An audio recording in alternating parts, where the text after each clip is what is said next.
Thank you, Tom. I wanted to ask you, do you have any sense of what the administration was presented with as far as options, updated options for potential land strikes in Venezuela when it comes to the war on the cartels?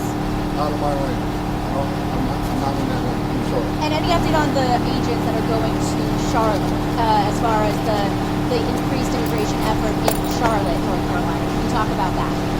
I'm not going to discuss any operation until it actually takes place. We'll see if that happens. Tom, this week the Catholic bishops sent out a special message. They said they get that countries can secure their borders, but they don't like these mass deportations. What's your message? So according to them, the message we should send to the whole world is that if you cross the border illegally, which is a crime, don't worry about it. If you get ordered removed by a federal judge after due process, don't worry about it, because there shouldn't be mass deportations. If that's the message we send to the whole world, people are still going to put themselves in harm's way to come to the greatest nation on earth. They're going to spend their life savings to give to a criminal cartel. And we saw during the Biden administration, when there wasn't no immigration enforcement, over 4,000 aliens died next day during the historic record. 250,000 Americans died from fentanyl historic record. Secure borders saves lives. I wish the Catholic Church would understand that. We have the right to secure our borders like they have the right to secure their facility.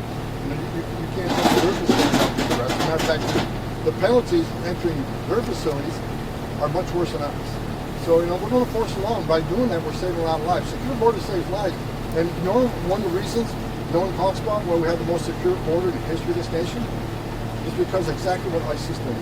ISIS sent a message to the whole world: don't leave your life savings to come to the country, because you're not going to be released. You're not going to cross the border, you're going to be prosecuted. So the Catholic Church is wrong. I'm sorry. I'm a lifelong Catholic. I'm saying it as not only a borders, I'll say it as a Catholic. I think they need to spend time fixing the Catholic Church, in my opinion. On H-1B visas, did you take the president's recent comments as any kind of a reversal? Do you think that H-1B visa policy is going to change based on hearing him say that? That's still being discussed, so I haven't found on that.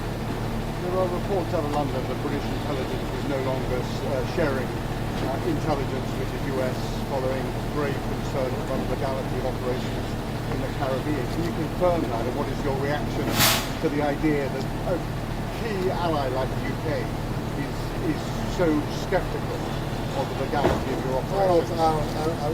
First of all, it's out of my way, but I don't think UK is a friend of this country, a friend of the president. I don't think there's skepticism. And I'm not familiar with not sharing intelligence. Again, out of my lane. I'm a border guy, so that's a question for the ex-secretary or the Secretary of State.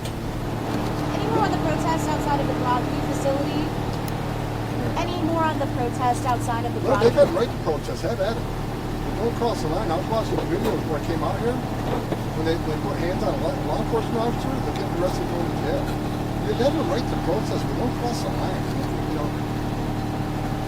If people would just look at the data, the way it reads, that what ICE is doing, the vast majority of public safety judges, I know some of you here say that's not true, because they're not criminals, cannot convict you. If we arrest somebody in a county jail or state prison that has a criminal conviction, well, it's not, DUI. Like I read one report says, well, a lot of these are DUIs. That's really not a crime.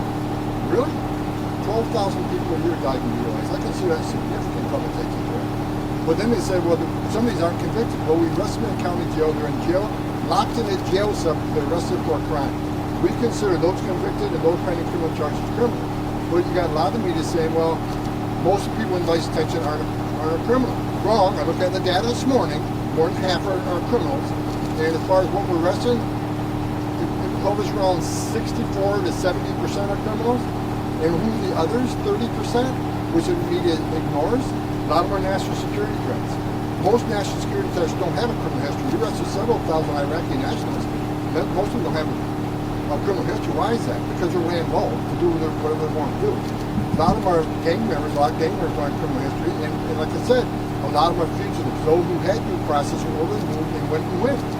Yeah, we were able to arrest them. But we're the most non-fugitive, non-criminals, non-public safety threat, non-national security threats. We're the most to get arrested. Sanctuary cities, because the brethren give us the bad guy in the safety and security of the jail, they release him in the community, we go in the community and find him. When we find him, many times are with others. Others in the United States illegally. But guess what? they're going to get arrested too. They're in the country illegally. It's not okay to be in the country illegally. It's not okay to enter the country illegally. It's a crime. And the message we're not going to send, come here illegally, just don't commit another crime and you're safe. Not the message we're going to send. That's why we had the most secure border in lifetime in the history of this nation. Not only that, let's not forget, it's just not about immigration.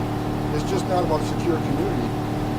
The stronger the border is, the stronger our national security is. Because now we have a pretty good handle on who's coming in, what's coming in, where it's coming in, why it's coming in. Which didn't happen in the 4 years of the Biden administration. 2.1 million gotaways, biggest national security vulnerability this country's ever seen. So Nicholas Maduro in Venezuela, so What the refugees have now, now that the president has announced the shutdown of the nuclear consultant Congress on those 26 There's discussions going on. with Congress. Yes. It's my understanding that's mandated. That's why I'm asking. I guess I'm curious whether there's flexibility in that number or is that the I mean, I talk to members of Congress every day. So there's discussions going on, but it's President ultimate authority. And, but I think this administration is working well with members of Congress on anything related to immigration. Sir Nicholas Maduro out of Venezuela, do you think his days of power are numbered? The pressure's really ramping up. I can't comment on that. So as a member of the Do you think one administration, more? Do you think the $50 million bounty on his head that before being offered by the U.S. for his arrest and or conviction is $50 million enough, or do you think that needs to go up? I got no comment on that. And look, Maduro's not a friend of this country. What they did during the last 4 years, they sent, Venezuelan gangs to this country. We saw what happened. We saw how many young women were raped and murdered by members of this gang. But I appreciate President Trump took immediate action and calling TDA a terrorist organization, MS-13 a terrorist organization, but the right move to make. And I said, even before the administration came into power, designating these groups terrorist organizations was the right thing to do. Especially the drug cartels. They've killed more Americans than every terrorist organization in the world. It's about time we have a strong president like President Trump come in and hold these people accountable.